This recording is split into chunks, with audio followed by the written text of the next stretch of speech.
Welcome to Brainish English Stories. While Dr. Sorbier was quietly listening, he heard some stories about thefts and brave acts. He felt very upset about one thing in particular. He said, "I believe there's no worse thing than taking advantage of a girl's innocence, making her do bad things, and using her when she's feeling scared and confused. It's like when a little deer is scared, and her heart is beating fast. It's like when a girl's innocent heart leads her to do something she might regret later. She doesn't think about the bad things that might happen or about what comes next. The person who slowly and cruelly makes this happen, using their bad knowledge, and who can't stop themselves with strong words, who can't control their anger, and who gets too nervous when the girl is about to make a big mistake, is just as bad as someone who breaks a lock or a thief looking for an easy target. I won't forgive him even if there are some reasons why he acted that way. Even if he's flirting dangerously, trying hard not to cross the line, it's still not okay. Even if the roles are reversed and a girl is trying to tempt him, it's not an excuse. Some girls who seem to know everything about love are dangerous. We don't want our sons to meet them.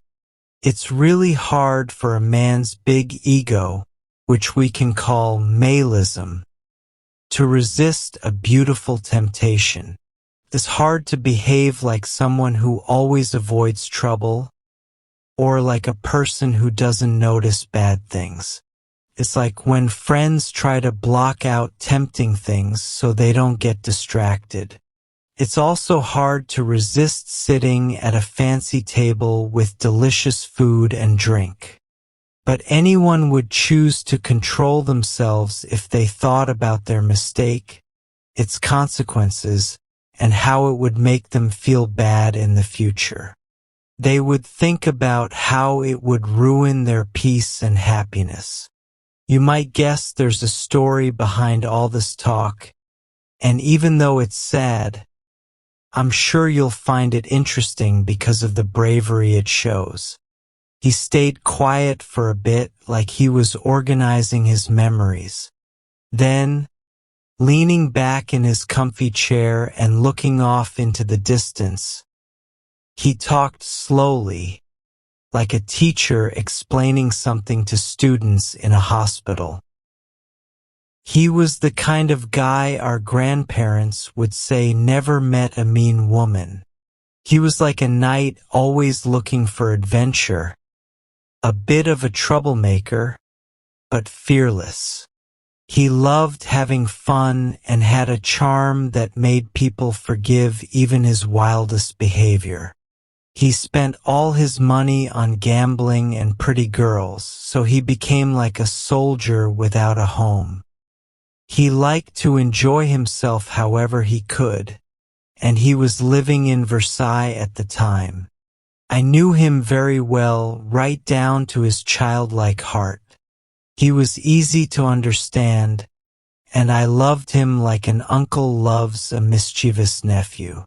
He would tell me all his tricks, pretending they were about a friend, not himself. I have to admit, his lively spirit and love life sometimes made me jealous. He was so happy to be alive that I didn't have the heart to warn him to be careful, like kids do in games. One day, after a long dance party where couples stayed together for hours, the guy finally understood what love really was. It was a powerful feeling that took over his heart and mind, making him feel proud and controlled by it. He fell deeply in love with a pretty girl who wasn't raised well and was sometimes difficult. She loved him too, but in a very intense and possessive way. Her parents didn't care much about her, and she had some mental struggles from her time at school. Even though she pretended to be someone else, she was determined to be with him, even if her rich parents didn't approve. He didn't have much money, but she didn't care. As time went on, he couldn't resist her love. He got softer and let himself be swept away by her strong feelings. They wrote crazy love letters to each other and met every day, sometimes by accident, sometimes at parties. They kissed, sealing their promise to love each other forever. The doctor stopped talking, and tears filled his eyes as he remembered those tough times. Then, in a rough voice, he continued, feeling horrified by what he was about to say.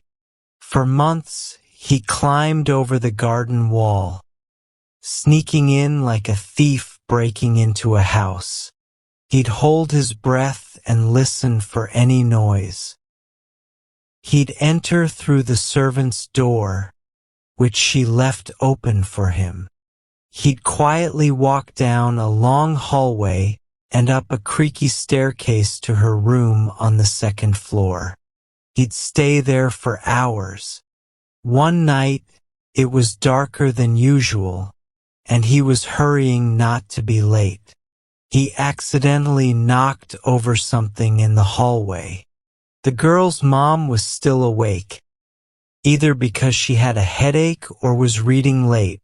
She heard the noise, got scared, and thought there were burglars. She screamed, waking up her husband and the servants. The guy realized what was happening. Instead of dishonoring his girlfriend, he decided to pretend he was a thief. He quickly grabbed valuable things from the room and hid behind the piano in the drawing room. The servants found him hiding behind the piano with candles, and they grabbed him, yelling at him. They took him to the police station, feeling ashamed and scared. At the trial, he acted clumsily on purpose. Even though he felt sad inside, he didn't show it. He was punished because he was an officer, but he didn't argue. He went to prison quietly like a criminal.